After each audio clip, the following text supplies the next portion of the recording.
DVಜಿಯವರ ಜ್ಞಾಪಕ ಚಿತ್ರಶಾಲೆ, sir Mirza M Ismail ಸಾಹೇಬರು. ಮುಂದುವರಿದ ಭಾಗ. ಗೋ ಸಂರಕ್ಷಣೆ. ಮಿರ್ಜಾ ಸಾಹೇಬರನ್ನು ಧರ್ಮ ಸಂಕಟದಲ್ಲಿ ಸಿಕ್ಕಿಸುವ ಪ್ರಸಂಗಗಳು ಆಗಿಂದಾಗ್ಗೆ ಬರುತ್ತಿದ್ದವು. ಅಂಥದ್ದೊಂದು ಗೋ ಸಂರಕ್ಷಣೆಯ ಕಾನೂನಿಗೆ ಸಂಬಂಧಿಸಿದ್ದು.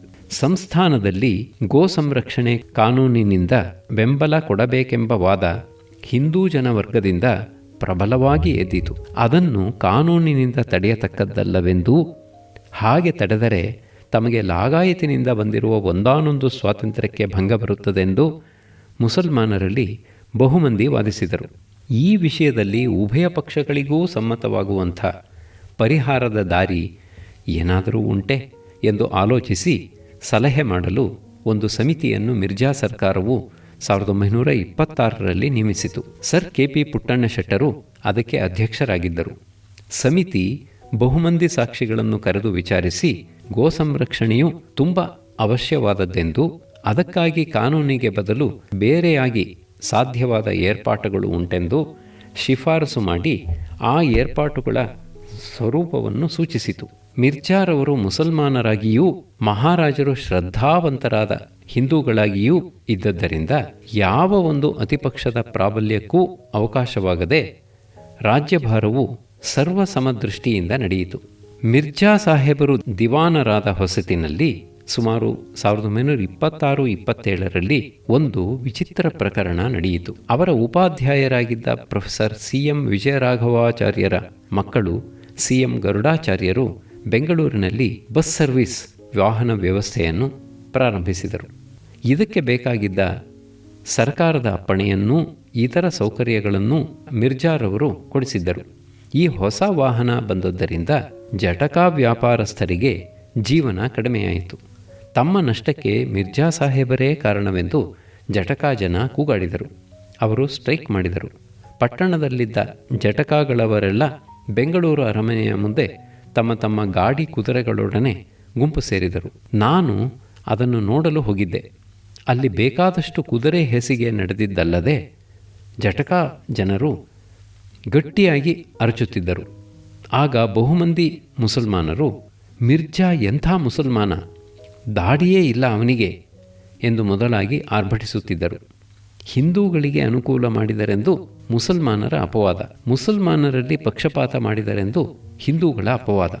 ಧರ್ಮದ ಮೇಲೆ ದೃಷ್ಟಿಯುಳ್ಳವನು ಎರಡು ಪಕ್ಷಗಳಲ್ಲಿಯೂ ಉದಾಸೀನನಾಗಿ ತನ್ನ ಅಂತಸ್ಸಾಕ್ಷಿಗೆ ಯಾವುದು ಸರ್ವಜನ ಹಿತವೆಂದು ನಂಬಿಕೆ ಬರುತ್ತದೋ ಆ ದಾರಿಯನ್ನು ಹಿಡಿಯಬೇಕು. ಅಂಥ ದೃಢ ಮನಸ್ಸಿರುವುದು ಕಷ್ಟ.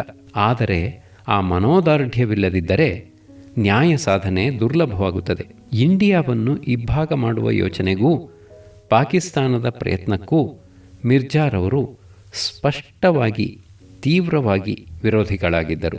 ಸರ್ವ ಪ್ರಯತ್ನಗಳಿಂದಲೂ ಹಿಂದೂ ಮುಸಲ್ಮಾನ್ ಐಕಮತ್ಯವನ್ನು, ಹಾಗೆಯೇ ಕ್ರಿಶ್ಚಿಯನ್ ಮೊದಲಾದ ನಾನಾ ಮತಸ್ಥರಲ್ಲಿ ಭಾರತೀಯತೆಯನ್ನು ಕಟ್ಟಿ ಬಲಪಡಿಸಬೇಕೆಂಬುದು ಅವರ ಆಶಯ. ಹಿತವಚನ. ಮಿರ್ಜಾರವರು ಬ್ರಿಟಿಷ್ ಸರ್ಕಾರಕ್ಕೆ ತಿಳುವಳಿಕೆ ಕೊಡುವುದರಲ್ಲಿ ಧೈರ್ಯಶಾಲಿಗಳು. ಅವರು ತಮ್ಮ ಪ್ರಜಾಪ್ರತಿನಿಧಿ ಸಭೆಯ ಭಾಷಣಗಳಲ್ಲಿಯೂ ಲೆಜಿಸ್ಲೇಟಿವ್ ಸಭೆಯ ಭಾಷಣಗಳಲ್ಲಿಯೂ ಆಯಾ ಸಂದರ್ಭಗಳಲ್ಲಿ ಸನ್ನಿಹಿತವಾಗಿದ್ದ ಇಂಡಿಯಾ ರಾಜಕೀಯ ವಿಷಯಗಳನ್ನು ಸ್ಪಷ್ಟವಾಗಿ ಪ್ರಸ್ತಾವಿಸಿ ಸಲಹೆ ನೀಡುತ್ತಿದ್ದರು. ಅವರು ಒಂದು ಕಡೆ ಮಹಾತ್ಮ ಗಾಂಧಿ, ಪಂಡಿತ್ ನೆಹರು ಮುಂತಾದವರನ್ನೂ, ಇನ್ನೊಂದು ಕಡೆ viceroy Irwin, Lord Willingdon, Lord Wavell ಮುಂತಾದವರನ್ನೂ ಇಬ್ಬರನ್ನೂ ಗಣನೆಗೆ ತೆಗೆದುಕೊಂಡು ಅವರಿಬ್ಬರೂ ಸಹಕರಿಸುವ ಮಾರ್ಗ ಉಂಟೆಂದು ತೋರಿಸಿ ಹಿತವಚನವನ್ನು ಆಡುತ್ತಿದ್ದರು.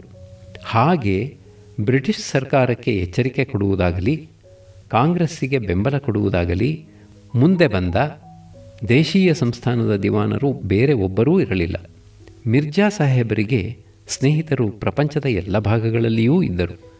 ಬಹುಮಂದಿ ಬ್ರಿಟಿಷ್ ಸಾರ್ವಜನಿಕರು ಅವರಿಗೆ ಮಿತ್ರರಾಗಿದ್ದರು. ಹಾಗೆಯೇ ಬಹುಮಂದಿ ಅಮೆರಿಕನರು, ಜರ್ಮನರು, ಇತರ ಯುರೋಪಿಯನರು. ಮಿರ್ಜಾರವರು ಅವರಿಗೆಲ್ಲ ಆಗಾಗ ಕಾಗದ ಪತ್ರಗಳನ್ನು ಬರೆದು ಅವರನ್ನು ತಮ್ಮ ಅತಿಥಿಗಳಾಗಿರುವಂತೆ ಆಹ್ವಾನಿಸಿ ಸ್ನೇಹ ಬೆಳೆಸಿದ್ದರು. ರಾಜಬಂಧುಗಳು. ರಾಜನಿರುವ ರಾಜ್ಯದಲ್ಲಿ ಯೋಗ್ಯನಾದ ಮಂತ್ರಿಗೆ ಇರುವ ಸಮಸ್ಯೆ ರಾಜನಿಂದ ಉಂಟಾಗತಕ್ಕದ್ದಲ್ಲ, ರಾಜಬಂಧುಗಳಿಂದ ಉಂಟಾಗತಕ್ಕದ್ದು. ರಾಜನಿಗೆ ತಕ್ಕಷ್ಟು ಕೆಲಸವನ್ನು ಸರ್ಕಾರದ ಕಾರ್ಯಭಾರ ಒದಗಿಸುತ್ತದೆ. ರಾಜನು ತನ್ನ ಮಂತ್ರಿಗಳೊಡನೆಯೂ ಪ್ರಜಾಪ್ರಮುಖರೊಡನೆಯೂ ಹೆಣಗಾಡಬೇಕಾಗುತ್ತದೆ. ಆದರೆ ರಾಜನ ಅಣ್ಣ, ರಾಜನ ಚಿಕ್ಕಪ್ಪ, ರಾಜನ ಮಾವ ಇಂಥವರಿಗೆ ಕಾರ್ಯಭಾರವೇನಿರುತ್ತದೆ? ಅವರಿಗೆ ಸುಖ ಜೀವನ ಸಾಮಗ್ರಿಯನ್ನು ಒದಗಿಸುವುದು ರಾಜ್ಯದ ಕರ್ತವ್ಯ. ಅವರೆಲ್ಲ ರಾಜನ ಕುಟುಂಬ ಪರಿವಾರಗಳ ಅಂತರ್ಭಾಗ. ಅವರ ಜೀವನ ಸುಖವಾಗಿ ನಡೆಯುತ್ತದೆ. ಆದರೆ ಅವರು ಮಾಡುವುದಕ್ಕೆ ಕೆಲಸ? ಈ ಪ್ರಶ್ನೆ ಇಂಗ್ಲೆಂಡಿನಲ್ಲಿಯೂ ಇದೆ. ಆದರೆ ಅಲ್ಲಿ ಅವರು ಅದಕ್ಕೆ ಉತ್ತರವನ್ನು ಕಂಡುಹಿಡಿದಿದ್ದಾರೆ. ಇಂಗ್ಲೆಂಡಿನ ಸೈನ್ಯ ದೊಡ್ಡದು. ಅದರ ನಾನಾ ವಿಭಾಗಗಳಲ್ಲಿ ಗೌರವ ಸ್ಥಾನಗಳು 4 ಉಂಟು. ಹಾಗೆಯೇ 10 ಸಾಮಾಜಿಕ ಸಮಾರಂಭಗಳು ಉಂಟು. ಪಾಠಶಾಲೆಗಳು, ಅನ್ನಸತ್ರಗಳು, ವೃದ್ಧ ವಸತಿಗಳು, ವೈದ್ಯಶಾಲೆಗಳು, ಅನಾಥಾಲಯಗಳು, ಮಹಿಳಾ ಮಂಡಳಿಗಳು, ಇಂಥ ಸಂಸ್ಥೆಗಳಲ್ಲಿಯೂ ಗೌರವ ಸ್ಥಾನಗಳು ಉಂಟು. ಈ ಗೌರವ ಸ್ಥಾನಗಳನ್ನು ರಾಜಬಂಧುಗಳಿಗಾಗಿ ಮುಡುಪಿಟ್ಟಿರುತ್ತಾರೆ. ಈ ಸ್ಥಾನಗಳ ಜವಾಬ್ದಾರಿ ಹಗುರವಾದದ್ದು. ಚೆನ್ನಾಗಿ ಉಡುಪು ಧರಿಸುವುದು, ಗಂಭೀರವಾಗಿ ಕೂಡುವುದು, ಇಲ್ಲಿ ಅಂಟದೆ ಅಲ್ಲಿ ಮುಟ್ಟದೆ ಇರುವಂತೆ ಮೊಗಮ್ಮಾಗಿ ಭಾಷಣ ಮಾಡುವುದು, ಸಭಾಲಂಕಾರವಾಗಿರುವುದು, ಇದು ಈ ಗೌರವ ಸ್ಥಾನಗಳ ಕರ್ತವ್ಯ. ಇದನ್ನು ಆ ರಾಜಬಂಧುಗಳು ಸಂತೋಷದಿಂದ ಅಂಗೀಕರಿಸುತ್ತಾರೆ. ಅವರಿಗೆ ಸುಲಭವಾಗಿ ಅಷ್ಟಿಷ್ಟು ವಿನೋದದಿಂದ ಕಾಲ ಕಳೆಯುತ್ತದೆ. ಮೈಸೂರಿನಲ್ಲಿ ಅಂಥ ಅವಕಾಶವಿಲ್ಲ. ರಾಜಪರಿವಾರದ ವೈಮನಸ್ಯ. ವಿಶ್ವೇಶ್ವರಯ್ಯನವರು ಇದನ್ನು ಕಂಡುಕೊಂಡು ಇಲ್ಲಿಯ ಯುವರಾಜರಿಗೆ ರಾಜ್ಯ ಕಾರ್ಯದಲ್ಲಿ ಕೊಂಚ ಭಾಗ ಕೊಡಬೇಕೆಂದು ಯೋಚಿಸಿ ಎಕ್ಸ್ಟ್ರಾರ್ಡಿನರಿ ಮೆಂಬರ್ ಆಫ್ ಕೌನ್ಸಿಲ್ ಎಂಬ ಒಂದು ಹೊಸ ಹುದ್ದೆಯನ್ನು ನಿರ್ಮಿಸಿ ಅದನ್ನು ಯುವರಾಜರಿಗೆ ವಹಿಸಿಕೊಟ್ಟರು. ಈ ಯೋಚನೆಯ ವಿಷಯದಲ್ಲಿ ಕೆಲವು ಕಡೆ ಸಂದೇಹವಿತ್ತು. 1-2 ವರ್ಷ ಅಜಮಾಯಿಷಿ ಆದ ಮೇಲೆ ಆ ಯೋಚನೆ ಸಾಗಲಾರದ್ದು ಎಂಬುದು ಸ್ಪಷ್ಟವಾಯಿತು. ಆ ಪ್ರಶ್ನೆ ಮಿರ್ಜಾ ಸಾಹೇಬರ ಕಾಲಕ್ಕೂ ಉಳಿಯಿತು. ಮಿರ್ಜಾರವರಿಗೂ ಯುವರಾಜರಿಗೂ ಬಹಿರಂಗದಲ್ಲಿ ಸ್ನೇಹ ಗೌರವಗಳು ಕಾಣುಬರುತ್ತಿದ್ದರೂ ಅಂತರಂಗದಲ್ಲಿ ಹೊಂದಿಕೆ ಇರಲಿಲ್ಲ. ಇದರ ಕಾರಣಗಳನ್ನು ಬಹು ಹೆಚ್ಚಾಗಿ ಚರ್ಚಿಸುವುದು ಯುಕ್ತವಲ್ಲ. ಯಥಾರ್ಥವನ್ನು ತಿಳಿಸುವ ಪ್ರಮಾಣಗಳೂ ಇಲ್ಲ. ಮಿರ್ಜಾರವರಿಗೂ ಯುವರಾಜರವರಿಗೂ ವೈಮನಸ್ಯವಿತ್ತು ಎಂಬಷ್ಟನ್ನು ಮಾತ್ರ ನಾವು ಗ್ರಹಿಸಬಹುದು. ಇದಕ್ಕೆ ಸಂಬಂಧಪಟ್ಟ ಇನ್ನೊಂದು ಸಂಗತಿ, ರಾಜಬಂಧು ಪರಿವಾರದಲ್ಲಿಯೇ ಮಿರ್ಜಾರವರಿಗೆ ಪ್ರತಿಕೂಲರಾದವರು ಇದ್ದರು ಎಂಬುದು. ಶ್ರೀಮನ್ ಮಹಾರಾಜರು ಮಿರ್ಜಾರವರ ವಿಷಯದಲ್ಲಿ ಹೆಚ್ಚು ಅನುಗ್ರಹ ತೋರಿಸುತ್ತಿದ್ದದ್ದೇ ಈ ವೈಷಮ್ಯಕ್ಕೆ ಕಾರಣವಿದ್ದರೂ ಇರಬಹುದು. ಏವಂಚ ಅದು ಕಸರೆಯ ವಿಷಯ. ಇದರ ಪರಿಣಾಮ ಆಡಳಿತಕ್ಕೂ ಸಾರ್ವಜನಿಕಕ್ಕೂ ತಟ್ಟದೆ ಹೋಗಲಿಲ್ಲ. ಪರಿಷತ್ತಿನ ಗ್ರ್ಯಾಂಟು 1934-35ರಲ್ಲಿ ಯುವರಾಜರು ಕರ್ನಾಟಕ ಸಾಹಿತ್ಯ ಪರಿಷತ್ತಿನ ಅಧ್ಯಕ್ಷರಾಗಿದ್ದರು. ನಾನು ಉಪಾಧ್ಯಕ್ಷನಾಗಿದ್ದೆ. ಆಗ ಪರಿಷತ್ತಿಗೆ ಸರ್ಕಾರದಿಂದ ಬರುತ್ತಿದ್ದ ಸಹಾಯ ದ್ರವ್ಯ ಗ್ರ್ಯಾಂಟ್ ವರ್ಷಕ್ಕೆ 2,000 ರೂಪಾಯಿ. ಮೊದಲು ಬರುತ್ತಿದ್ದದ್ದು 1,000. ಅದನ್ನು 2,000ಕ್ಕೆ ಹೆಚ್ಚಿಸಲು ಎಷ್ಟೋ ತರದೂದು ಮಾಡಬೇಕಾಯಿತು. ಆದರೆ 2,000ವೂ ಅಲ್ಲಿಯ ಖರ್ಚಿಗೆ ಸಾಲದು. ಇದನ್ನು ಪರಿಷತ್ತಿನ ವಾರ್ಷಿಕ ಅಧಿವೇಶನದಲ್ಲಿ ತಿಳಿಸಿದ ಮೇಲೆ ಆ ಅಧಿವೇಶನವು ಮಹಾರಾಜರಿಗೆ ಬಿನ್ನಹ ಮಾಡುವ ಒಂದು ನಿರ್ಣಯವನ್ನು ಅಂಗೀಕರಿಸಿತು. ಮಹಾರಾಜರವರು ಸರ್ಕಾರದ ಸಹಾಯ ದ್ರವ್ಯವನ್ನು 3,000ಕ್ಕಾದರೂ ಹೆಚ್ಚಿಸಬೇಕು ಎಂಬುದು ಆ ಪ್ರಾರ್ಥನೆ. ಇದನ್ನು ನಾನು ಮಹಾರಾಜರ ಪ್ರೈವೇಟ್ ಸೆಕ್ರೆಟರಿಯವರಿಗೆ ಕಳುಹಿಸಿದೆ. ಅಲ್ಲಿಂದ ಅದು ಮಾಮೂಲಿನಂತೆ ಸರ್ಕಾರಕ್ಕೆ ಬಂದಿತು ಎಂದು ಕಾಣುತ್ತದೆ. ಆದರೆ ಸರ್ಕಾರದಿಂದ ಪರಿಷತ್ತಿಗೆ ಯಾವ ಜವಾಬೂ ಬರಲಿಲ್ಲ. ಹಿಂದೆ ಬರುತ್ತಿದ್ದ ಸಹಾಯ ದ್ರವ್ಯದ ಕಾಲಾವಧಿ ಮುಗಿದಿತ್ತು. ಆ ಹಣವೂ ಬರಲಿಲ್ಲ. ಪರಿಷತ್ತಿನ ಸ್ಥಿತಿ ಮುಗ್ಗಟ್ಟಿಗೆ ಬಂದಿತು. ಆಗಿನ ಅಧ್ಯಕ್ಷರಾದ ಯುವರಾಜರನ್ನು ಕಂಡು ಸಲಹೆ ಕೇಳಬೇಕೆಂದು ನನಗೆ ತೋರಿತು. ಅದಕ್ಕಾಗಿ ಅವರ ಪ್ರೈವೇಟ್ ಸೆಕ್ರೆಟರಿಗಳಿಗೆ ಕಾಗದ ಬರೆದು ಕಾಲಾನುಕೂಲವನ್ನು ಗೊತ್ತು ಮಾಡಿಕೊಂಡದ್ದಾಯಿತು. ಒಂದು ದಿನ ಬೆಳಗ್ಗೆ 9 ಗಂಟೆಗೆ ಯುವರಾಜರ ಭೇಟಿ. ಆ ದಿನ ಬೆಳಗ್ಗೆ ನಾನು ಅಲ್ಲಿಗೆ ಹೋದೆ. ಯುವರಾಜರ ಅರಮನೆಯ ಒಂದು ಭಾಗದಲ್ಲಿ ದಕ್ಷಿಣದ ಕಡೆಯ ಮೆಟ್ಟಿಲನ್ನು ಹತ್ತಿ ಮಹಡಿಯ ಮೇಲೆ ಗೊತ್ತಾಗಿದ್ದ ಕೊಠಡಿಗೆ ಹೋದೆ. ಅಲ್ಲಿ ಮಾತುಕತೆ ಸುಮುಖವಾಗಿ ನಡೆಯಿತು. ಯುವರಾಜರವರು ಬಹು ಪ್ರೀತಿಯಿಂದಲೂ ವಿಶ್ವಾಸದಿಂದಲೂ ಮಾತನಾಡಿದರು. ನಾನು ದಿವಾನ್ ಮಿರ್ಜಾರವರನ್ನು ಖುದ್ದಾಗಿ ಕಾಣಬೇಕೆಂದು, ಎದುರಿಗೆ ಮಾತನಾಡಿದರೆ ನನ್ನ ಪ್ರಶ್ನೆ ಸುಲಭವಾಗಿ ಇತ್ಯರ್ಥಕ್ಕೆ ಬರುವುದೆಂದು ಸಲಹೆ ಕೊಟ್ಟರು. ನಾನು ಮಿರ್ಜಾರವರಿಗೂ ನನಗೂ ಈಗ ಸ್ವಲ್ಪ ವಿರಸ ಬಂದಿದೆ. ರಾಜಕೀಯದ ಕಾರಣದಿಂದ. ಅವರು ನನ್ನಲ್ಲಿ ಆಗ್ರಹಗೊಂಡಿದ್ದಾರೆ. ಯುವರಾಜರು ಕೊಂಚ ನಕ್ಕು. ಅದು ಇದ್ದರೆ ಇರಲಿ, ಇದು ಒಂದು ಸಾರ್ವಜನಿಕ ವಿಚಾರ. ಅದರ ಅನುಕೂಲಕ್ಕಾಗಿ ನೀವು ವಿನಯ ತಾಳಬೇಕು. ನಾನು ಮಿರ್ಜಾರವರಿಗೆ ಹೇಳುತ್ತೇನೆ. ನಾಳೆ ಸಂಜೆ ಮಿರ್ಜಾರವರ ಮನೆಯಲ್ಲಿ ಟೀ ಪಾರ್ಟಿ ಉಂಟಷ್ಟೇ, ಅಲ್ಲಿಗೆ ನೀವು ಬರುತ್ತೀರಲ್ಲವೇ? ನನಗೆ ಆಹ್ವಾನ ಬಂದಿಲ್ಲ, ಬಹುಶಃ ನಾನು ಬರಲಾರೆ. ಯುವರಾಜರು ಹಾಗುಂಟೆ? ತಕ್ಷಣ ಫೋನನ್ನು ತೆಗೆದುಕೊಂಡು ಮಿರ್ಜಾರವರೊಡನೆ ಮಾತನಾಡಿ ನನಗೆ ಹೇಳಿದರು, ಆಹ್ವಾನ ನಿಮಗೆ ಹೋಗಿದೆಯಂತೆ, ನೀವು ಬರಬೇಕು, ನಾನೂ ಬರುತ್ತೇನೆ, ಇಬ್ಬರೂ ಸೇರಿ ಹೇಳೋಣ. ಗುಮಾನಿಯ ವಾತಾವರಣ. ನಾನು ವಂದನೆ ಹೇಳಿ ಹಿಂದಿರುಗಲು ಮೇಲಕ್ಕೆದ್ದೆ. ಬರುವಾಗ ದಕ್ಷಿಣ ಕಡೆಯ ಮೆಟ್ಟಿಲ ಹತ್ತಿರಕ್ಕೆ ಬಂದೆ. ಅಲ್ಲಿ ಒಬ್ಬ ಆಳು, ಇಳಿಯುವುದು ಇಲ್ಲಿ ಬೇಡ ಸ್ವಾಮಿ, ಉತ್ತರದ ಕಡೆಯ ಮೆಟ್ಟಿಲಿನಿಂದ ಇಳಿಯಬಹುದು ಎಂದ. ನಾನು ಈ ಕಡೆಯ ಮೆಟ್ಟಿಲಿನ ಮೇಲೆ ಪಾದರಕ್ಷೆಯನ್ನು ಬಿಟ್ಟಿದ್ದೇನೆ ಎಂದೆ. ಆ ಆಳು, ನಿಮ್ಮ ಪಾದರಕ್ಷೆಯನ್ನು ಉತ್ತರದ ಕಡೆ ಇಟ್ಟಿದ್ದೇನೆ ಎಂದ. ಇದರ ಅರ್ಥವೇನೆಂದು ನಾನು ಯುವರಾಜರ ಸೆಕ್ರೆಟರಿ ತಮ್ಮಯ್ಯನವರನ್ನು ಕೇಳಿದೆ. ಅವರು ಹೇಳಿದರು, ನಿಮ್ಮ ತರುವಾಯ ಮಹಾಸ್ವಾಮಿಯವರನ್ನು ನೋಡಲು ಮತ್ತೊಬ್ಬರು ಬರುವವರಿದ್ದರು, ಬಹುಶಃ BK ಗರುಡಾಚಾರ್ಯರು. ಅವರು ನಿಮ್ಮ ಪಾದರಕ್ಷೆಯನ್ನು ನೋಡಿ ಗುರುತು ಹಿಡಿಯಬಹುದೆಂದು ಅದನ್ನು ಬೇರೆ ಕಡೆಗೆ ಸಾಗಿಸಿದ್ದಾಯಿತು. ಹೀಗಿತ್ತು ಆಗಿನ ವಾತಾವರಣ. ಮಿರ್ಜಾ ಸಾಹೇಬರ ಸ್ನೇಹಿತರು ಯುವರಾಜರನ್ನು ನೋಡಲು ಹೋದರೆ ಗುಮಾನಿ, ಯುವರಾಜರ ಕಡೆಯವರು ಮಿರ್ಜಾರವರನ್ನು ನೋಡಲು ಹೋದರೂ ಗುಮಾನಿ. ಪರಿಷತ್ತಿನ ಗ್ರ್ಯಾಂಟ್ ವಿಚಾರದಲ್ಲಿ ಯುವರಾಜರು ಅಪ್ಪಣೆ ಮಾಡಿದಂತೆ ನಾನು ಮಿರ್ಜಾರವರ ಮನೆಯ ಟೀ ಪಾರ್ಟಿಗೆ ಹೋದೆ. ನನಗೆ ಮುಂಚೆಯೇ ಯುವರಾಜರು ಅಲ್ಲಿಗೆ ದಯಮಾಡಿಸಿದ್ದರು. ಅವರು ಮಿರ್ಜಾರವರೊಡನೆ ಮಾತನಾಡಿದುದಾಗಿಯೂ ಎಲ್ಲ ಸುಮುಖವಾಗಿದೆ ಎಂದು ಭರವಸೆ ಹೇಳಿದರು. ಗ್ರ್ಯಾಂಟು ಪುನರ್ವಿಹಿತವಾಯಿತು. ಮನಸ್ತಾಪ. ಯುವರಾಜರು ಬೊಂಬಾಯಿ ಪಟ್ಟಣದಲ್ಲಿ ಮೃತರಾದಾಗ ಮಿರ್ಜಾರವರ ವಿಷಯದಲ್ಲಿ ಮತ್ತೆ ಗುಲ್ಲೆದ್ದಿತು.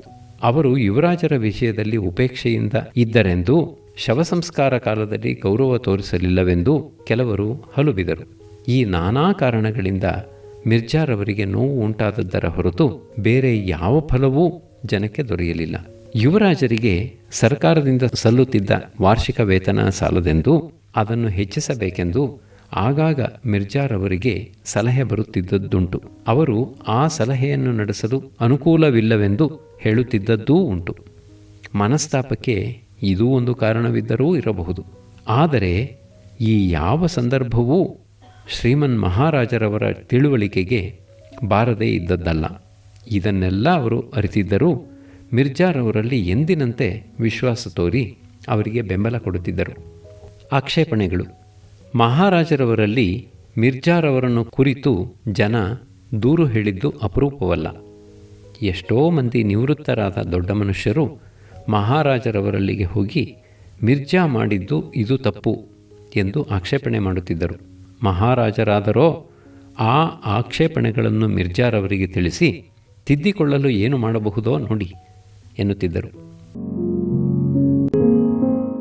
ಒಂದು ಸಾರಿ ಬೊಂಬಾಯಿ ಹೈಕೋರ್ಟಿನ ರಿಟೈರ್ಡ್ ಜಡ್ಜಿ, ಬಹುಶಃ ಗೋವಿಂದ ಪ್ರಧಾನ್ ಎಂಬವರು ಮೈಸೂರಿಗೆ ದಸರಾ ಅತಿಥಿಗಳಾಗಿ ಬಂದಿದ್ದಾಗ ಮಹಾರಾಜರನ್ನು ಭೇಟಿ ಮಾಡಿ, ನಮಗೆ ಈಗ ಉಳಿದಿರುವುದು ಒಂದೇ ಹಿಂದೂ ರಾಜ್ಯ, ಇಲ್ಲಿ ನೀವು ದಿವಾನ್ ಪದವಿಗೆ ಮುಸಲ್ಮಾನರನ್ನು ಇರಿಸಿಕೊಂಡಿದ್ದೀರಲ್ಲ, ಹಿಂದೂ ಯಾರೂ ನಿಮಗೆ ಸಿಕ್ಕಲಿಲ್ಲವೇ ಎಂದು ಕೇಳಿದರಂತೆ. ಇದನ್ನು ಮಹಾರಾಜರವರೇ ಮಿರ್ಜಾರವರಿಗೆ ಹೇಳಿ, ನೀನು ಆ ದೊಡ್ಡ ಮನುಷ್ಯರನ್ನು ಕಂಡು ಸಮಜಾಯಿಷಿ ಕೊಟ್ಟು ಬಾ ಎಂದರು. ಆಡಳಿತದ ಮುಕ್ತಾಯ. ಈಗ ಕಟ್ಟಕಡೆಯ ದೃಶ್ಯ. ಬೆಂಗಳೂರು ಅರಮನೆಯಲ್ಲಿ 1940 ಆಗಸ್ಟ್ 3 ರಾತ್ರಿ ಶ್ರೀಮನ್ ಮಹಾರಾಜರವರು ಮರಣ ಹೊಂದಿದರು. ಮಿರ್ಜಾರವರು ಕಳೇಬರದೊಂದಿಗೆ ಮೈಸೂರಿಗೆ ಹೋಗಿ ಅಲ್ಲಿ ಆಗಬೇಕಾದ ಅಂತ್ಯ ಸಂಸ್ಕಾರಗಳು ಮುಗಿಯುವವರೆಗೆ ಆ ಪಕ್ಕದಲ್ಲಿಯೇ ಇದ್ದರು. ಆ 10-12 ದಿವಸ ಅವರು ಯಾರ ಕೈಗೂ ಸಿಕ್ಕುವಂತಿರಲಿಲ್ಲ. ದುಃಖದಲ್ಲಿ ಮುಳುಗಿದ್ದರು. ಒಂದು ದಿನ 4 ಮಿತ್ರರು ಸೇರಿದ್ದಾಗ ಆ ಗುಂಪಿನಲ್ಲಿ ಸರ್ ಜಗದೀಶ ಪ್ರಸಾದ್ ರವರು ಇದ್ದರು. ಹಾಗೆಯೇ ಬೆಂಗಳೂರಿನ ಸಾಹುಕಾರ್ ಹರಿಯಣ್ಣನವರೂ, ಸಜ್ಜನರಾಯರು, ಸುಬ್ಬರಾಮ ಶೆಟ್ಟರೂ ಇದ್ದರು. ಅವರೆಲ್ಲ ಸೇರಿ ಮಿರ್ಜಾರವರಿಗೆ, ನಿಮ್ಮ ಸೇವೆ ರಾಜ್ಯಕ್ಕೆ ಇನ್ನು ಮುಂದೆ ಹಿಂದಿಗಿಂತ ಹೆಚ್ಚಾಗಿ ದೊರೆಯಬೇಕು. ಹೊಸ ಮಹಾರಾಜರು ಇನ್ನೂ ಬಾಲಕರು, ಅನುಭವವಿಲ್ಲದವರು. ನೀವು ಅವರಿಗೆ ಬೆಂಬಲವಾಗಿ ನಿಂತು ರಾಜ್ಯವನ್ನು ಮುಂದಕ್ಕೆ ತರಬೇಕು ಎಂದು ವಿಜ್ಞಾಪನೆ ಮಾಡಿದರು. ಮಿರ್ಜಾರವರು ನೀವೆಲ್ಲ ಅವರಿಗೆ ಹೇಳಿಕೊಳ್ಳಿ ಎಂದು ದುಃಖದ ಧ್ವನಿಯಲ್ಲಿ ಹೇಳಿದರು. ನಮಗೆಲ್ಲ ಸಂಕಟವಾಯಿತು. ಇದಾದ ಕೆಲವು ತಿಂಗಳು ತರುವಾಯ ಬೆಂಗಳೂರಿನಲ್ಲಿ ಆಟೋಮೊಬೈಲ್ ಕಾರ್ಖಾನೆಯನ್ನು ಸ್ಥಾಪಿಸುವ ಪ್ರಶ್ನೆ ಎದ್ದಿತು. ಆ ಯೋಚನೆಯ ಹಿಂದಿದ್ದವರು ವಿಶ್ವೇಶ್ವರಯ್ಯನವರು ಮತ್ತು ವಾಲ್ಚಂದ್ ಹೀರಾಚಂದ್ರವರು. ಈ ಯೋಚನೆಯನ್ನು ಉತ್ಸಾಹದಿಂದ ಅನುಮೋದಿಸಿದವರು ಮಿರ್ಜಾರವರು. ಆದರೆ ಮೈಸೂರು ದೇಶದಲ್ಲಿದ್ದ ದೊಡ್ಡ ದೊಡ್ಡ ಯುರೋಪಿಯನ್ ಹುದ್ದೆದಾರರು, ಅವರ ದೇಶೀಯ ಹಿಂಬಾಲಕರು ಆ ಯೋಚನೆಗೆ ವಿರೋಧಿಗಳಾಗಿ ನಿಂತರು. ಆಗ ರೆಸಿಡೆಂಟರಾಗಿದ್ದಾತ ಎರಡನೆಯ ಫ್ರೇಜರ್, ಹಿಂದೆ ರೆಸಿಡೆಂಟರಾಗಿದ್ದ ಎಸ್.ಎಂ. ಫ್ರೇಜರ್ ಅವರ ಮಗ. ಈ ಬಲಿಷ್ಠರ ವಿರೋಧವೇ ಕಡೆಯ ತೀರ್ಮಾನವಾಯಿತು. ಮಿರ್ಜಾರವರಿಗೆ ಇದರಿಂದ ತುಂಬ ಅಸಮಾಧಾನವಾಯಿತು. ಇತರ ಕಾರಣಗಳೂ ಸೇರಿಕೊಂಡವು. ಮುಖ್ಯವಾಗಿ ಆ ಕಾರಣ ಅರಮನೆಯ ಒಳಪಂಗಡಗಳ ವೈಯಕ್ತಿಕವಾದ ಅಸಹನೆ. ಮಿರ್ಜಾರವರ ಮನಸ್ಸಿಗೆ ತುಂಬ ಬೇಸರವಾದ ಒಂದು ದಿನ ಅವರು ತಮ್ಮ ಆಪ್ತ ಸೇವಕನಿಗೆ ದೊಡ್ಡ ದೊಡ್ಡ ಗುಲಾಬಿ ಹೂವಿನ ಹಾರಗಳನ್ನು ತರುವಂತೆ ಹೇಳಿದರು. ಆತ ಒಂದು ಬುಟ್ಟಿ ಹಾರಗಳನ್ನೂ ಹೂಗಳನ್ನೂ ತಂದ. ಮಿರ್ಜಾರವರು ಸ್ನಾನ ಮಾಡಿ ಒಗೆದ ಉಡುಪು ಧರಿಸಿ ಹೂವಿನ ಬುಟ್ಟಿಯನ್ನು ಕಾರಿನಲ್ಲಿ ಇರಿಸಿಕೊಂಡು ಮಹಾರಾಜರವರ ಸಮಾಧಿಯ ಬಳಿಗೆ ಹೋಗಿ ಆ ಹಾರಗಳನ್ನೂ ಹೂಗಳನ್ನೂ ಸಮಾಧಿಯ ಮೇಲಿರಿಸಿ ಅವರ ಬಳಿಯಿದ್ದ ಒಂದು ಧೂಪದ ಪಾತ್ರೆಯಲ್ಲಿ ಊದುಬತ್ತಿಗಳನ್ನು ಹೊತ್ತಿಸಿಟ್ಟು ಕೈ ಮುಗಿದು ಒಂದು ಕ್ಷಣ ಮೌನದಿಂದ ನಿಂತಿದ್ದು ಕಣ್ಣೊರೆಸಿಕೊಳ್ಳುತ್ತಾ ಹಿಂದಿರುಗಿದರು. ಹಾಗೆ ಮುಗಿಯಿತು 50-60 ವರ್ಷಗಳ ಸ್ನೇಹ, ಬಾಲ್ಯದಿಂದ ಬೆಳೆದು ತುಂಬಿ ಬಂದಿದ್ದ ಸ್ನೇಹ. ಅದಾದ ಮೇಲೆ ರಾಜೀನಾಮೆ, ವಿಶ್ರಾಂತಿಯ ತರುವಾಯ. ಮೈಸೂರಿನಿಂದ ವಿಶ್ರಾಂತರಾದ ಬಳಿಕ ಮಿರ್ಜಾರವರು ಜಯಪುರ ಸಂಸ್ಥಾನಕ್ಕೆ ಹೋಗಿ ಅಲ್ಲಿ 1-2 ವರ್ಷ ದಿವಾನರಾಗಿದ್ದರು. ಅಜ್ಮೀರ್, ಜೈಸಲ್ಮೇರ್ ಮೊದಲಾದ ರಾಜಸ್ಥಾನದ ಪಟ್ಟಣಗಳನ್ನು ಜನಾನುಕೂಲವಾಗಿ ಮಾಡಲು ಬಹುಮುಖವಾಗಿ ಶ್ರಮಿಸಿದರು. ಅಲ್ಲಿಯ ಜನದ ಪ್ರೀತಿ ಗೌರವಗಳನ್ನು ಸಂಪಾದಿಸಿದರು. ಅಲ್ಲಿಂದ ಹೈದರಾಬಾದ್ ಸಂಸ್ಥಾನಕ್ಕೆ ದಿವಾನರಾಗಿ ಬಂದರು. ಅದು ಅವರಿಗೆ ಉತ್ಸಾಹವಿಲ್ಲದಿದ್ದ ಹುದ್ದೆ. ನಿಜಾಮರವರು ಮಿರ್ಜಾರವರನ್ನು ಬಹುಕಾಲದಿಂದ ಆಹ್ವಾನಿಸುತ್ತಿದ್ದರು. ನೀವು ಮುಸಲ್ಮಾನರಾಗಿ ನಿಜಾಮ ರಾಜ್ಯದ ದಿವಾನಗಿರಿಯನ್ನು ಬೇಡವೆನ್ನುತ್ತೀರಾ ಎಂದು ಕೇಳಿದರು. ಈ ಒತ್ತಾಯಕ್ಕೆ ಸಿಕ್ಕಿಕೊಂಡು ಮಿರ್ಜಾರವರು ಹೈದರಾಬಾದಿಗೆ ಹೋದರು. ಆದರೆ ಅಲ್ಲಿಯ ವಿದ್ಯಮಾನಗಳು ತಮ್ಮ ಮನಸ್ಸಿಗೆ ಒಗ್ಗುವಂಥವೂ ಅಲ್ಲ ಎಂದು ಅವರಿಗೆ ಮೊದಲೇ ಶಂಕೆ ಇತ್ತು. ಮತಾಂಧರು ನಿಜಾಮರವರ ಸುತ್ತ ಕೋಟೆ ಕಟ್ಟಿ ಅವರನ್ನು ವಶದಲ್ಲಿ ಇಟ್ಟುಕೊಳ್ಳಲು ಪ್ರಯತ್ನ ಮಾಡುತ್ತಿದ್ದಾರೆಂದು ಮಿರ್ಜಾರವರು ಕಂಡುಕೊಂಡಿದ್ದರು. ರಜಾಕರ್ ಪಕ್ಷದ ಗೊಂದಲದಿಂದ ನಿಜಾಮರಿಗೂ ಅವರ ರಾಜ್ಯಕ್ಕೂ ನೆಮ್ಮದಿ ಆಗದೆಂದು ಮಿರ್ಜಾರವರು ನಿಜಾಮರಿಗೆ 4-6 ಬಾರಿ ಎಚ್ಚರಿಕೆ ಕೊಟ್ಟರು. ಆ ಎಚ್ಚರಿಕೆ ಲಿಖಿತ ರೂಪದಲ್ಲಿದ್ದದ್ದನ್ನು ನಾನು ಕಣ್ಣಿಂದ ನೋಡಿದ್ದೇನೆ. ತಮ್ಮ ಮಂತ್ರಾಲೋಚನೆ ನಿಜಾಮರಿಗೆ ಹಿಡಿಸಲಾರದೆಂದು ಮಿರ್ಜಾರವರಿಗೆ ಖಚಿತವಾದ ಮೇಲೆ ಅವರು ತಮಗೆ ಹೈದರಾಬಾದ್ ತಕ್ಕ ಸ್ಥಳವಲ್ಲ ಎಂದು ನಿರ್ಧರಿಸಿ ಬೆಂಗಳೂರಿಗೆ ವಾಪಸ್ ಬಂದರು. ಅಲ್ಲಿಂದ ಕಡೆಯವರೆಗೂ ಆಲಿ ಆಸ್ಕರ್ ರೋಡಿನ 2ನೇ ನಂಬರಿನ ಮನೆಯಲ್ಲಿ ವಾಸವಾಗಿದ್ದರು. ಅದು ರಿಟೈರ್ಡ್ ಮನುಷ್ಯರ ಮನೆ ಎಂದು ತೋರುವಂತಿರಲಿಲ್ಲ. ಹುದ್ದೆಯಲ್ಲಿರುವವರ ಮನೆಗಿಂತ ಹೆಚ್ಚು ಕಡೆಯುಳ್ಳದ್ದಾಗಿತ್ತು. ದಿನದಿನವೂ ಭೇಟಿಗಾರರು ತಂಡವಾಗಿ ಬರುತ್ತಿದ್ದರು. ಇಂಡಿಯಾದ ನಾನಾ ಭಾಗಗಳಿಂದ, ಇಂಗ್ಲೆಂಡಿನಿಂದ, ಅಮೆರಿಕದಿಂದ, ದೇಶ ವಿದೇಶಗಳಿಂದ ವಾರವೂ ಪಾರ್ಟಿಗಳು ನಡೆಯುತ್ತಿದ್ದವು. ಹಲವರು ರಾಜಮಹಾರಾಜರೂ ಬರುತ್ತಿದ್ದರು. ಮಿರ್ಜಾರವರಿಗೆ ಹೆಚ್ಚು ಪುರುಸತ್ತಿರಲಿಲ್ಲ. ದೊರೆತ ಕೊಂಚ ಪುರುಸತ್ತಿನಲ್ಲಿ ಅವರು ಫಿರ್ದೂಸಿ, ಹಾಫಿಸ್ ಮೊದಲಾದ ಪಾರಸಿ ಮಹಾಕವಿಗಳ ಗ್ರಂಥಗಳನ್ನು ಓದುತ್ತಿದ್ದರು. ಅದರಿಂದ ಆಗಾಗ ವಾಕ್ಯಗಳನ್ನು ಉದಾಹರಿಸಿ ಇಂಗ್ಲಿಷಿಗೆ ತರ್ಜುಮೆ ಮಾಡಿ ಆ ಕಾವ್ಯ ಸೌಂದರ್ಯಗಳನ್ನು ವಿವರಿಸುತ್ತಿದ್ದರು. ಚೊಕ್ಕಟವಾದ ವಾತಾವರಣ, ನಗುನಗುವ ಹೂಗಿಡಗಳು, ಹಾಸಿದ ಮಖಮಲ್ಲಿನಂತಹ ಹುಲ್ಲುಗಾವಲು, ಮಿತವಾಗಿ ದ್ರಾಕ್ಷಿ, ಖರ್ಜೂರ, ಬಾದಾಮಿ ಮೊದಲಾದವು, ಮೃದು ಮಂದವಾದ ಗಾಳಿ, ಸಹೃದಯರಾದ ಸ್ನೇಹಿತರು, ಇದು ಅವರ ಕಡೆಯ ದಿನಗಳ ಸೊಬಗು. ಅವಸಾನ ಅವರು ಒಂದು ಶಸ್ತ್ರಚಿಕಿತ್ಸೆಗಾಗಿ ಯುರೋಪಿಗೆ ಹೋಗಿ ಇಂಗ್ಲೆಂಡ್, ಫ್ರಾನ್ಸ್ ದೇಶಗಳಲ್ಲಿನ ಹಳೆಯ ಸ್ನೇಹಿತರನ್ನು ಕಂಡು ಹಿಂದಿರುಗುವಾಗ ತಮ್ಮ ಪೂರ್ವಿಕರ ಜನ್ಮಸ್ಥಳವಾದ ಪರ್ಷಿಯಾ ಮತ್ತು ಆ ಸುತ್ತಮುತ್ತಿನ ಪ್ರದೇಶಕ್ಕೂ ಹೋಗಿ ಬಂದರು. ಆ ದೇಶಗಳ ಪರಿಸ್ಥಿತಿ ಬಹು ಶೋಚನೀಯವಾಗಿದೆ ಎಂದು, ಒಟ್ಟಿನಲ್ಲಿ ಏಷ್ಯಾ ಖಂಡದ ದೇಶಗಳ ಸ್ಥಿತಿಗತಿಗಳು ಆಶಾಜನಕಗಳಾಗಿಲ್ಲವೆಂದು ಆಗಾಗ ಮಿತ್ರರಲ್ಲಿ ಹೇಳಿಕೊಂಡು ದುಃಖಿಸುತ್ತಿದ್ದರು. ಯುರೋಪಿನಲ್ಲಿ ಯಾವ ವ್ಯಾಧಿಗಾಗಿ ಚಿಕಿತ್ಸೆ ಯತ್ಕಿಂಚಿತ್ತು ನಡೆಯಿತೋ ಆ ವ್ಯಾಧಿ ಪೂರ್ತಿ ಶಮನವಾಗಲೇ ಇಲ್ಲ.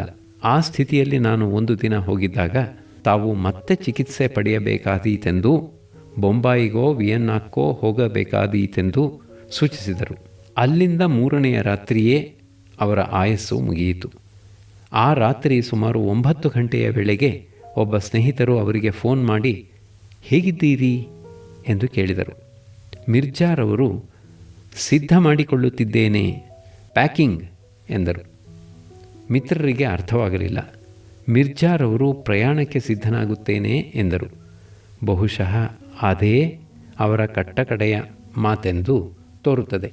ಅಳುತ ನೀಂ ಬಂದಂದು ನಿನ್ನ ಜನ ನಕ್ಕರ್, ನಗುತ ನೀಂ ಪೋದಂದು ನಿನ್ನ ಜನ ಒಳುವರ್.